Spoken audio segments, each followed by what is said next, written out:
All right, this is a floor press, and this is not just a scale of I don't have enough benches, I am gonna do a floor press. This is also a great movement for working on the lockout of a bench press. You can do it off of a really low slung rack if you want to. That way you can go overloaded if you want. Generally, like any other bench, you're gonna want to spot from here. Just try not to look directly. And try to wear underwear on these days is what I'm trying to say.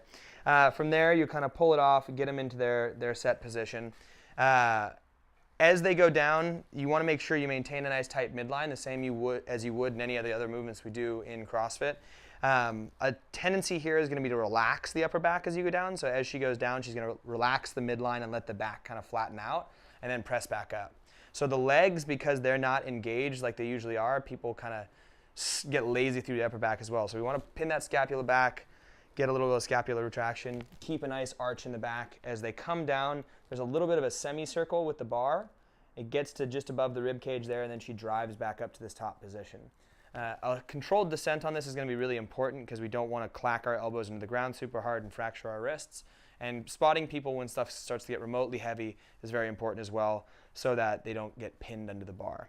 But once again, look at the little circle as she comes back down, kind of a little half moon, and then presses it back up in that other direction.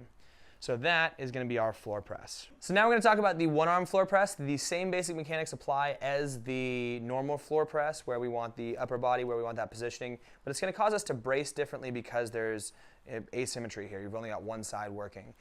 So the other side is going to have to brace to not get pulled over that direction. So as you saw her get down into it, she kind of rolls over, tucks it into her chest, and then pushes it up using the other hand. She has a nice rigid midline the same way she would before. The same little half semicircle, and then press out through the one side. The idea here is not getting pulled out of position, not letting her body manipulate it, make it all weird. But it's the exact same thing, same good, elbow coming in, little circle, grab it with two hands to bring it down.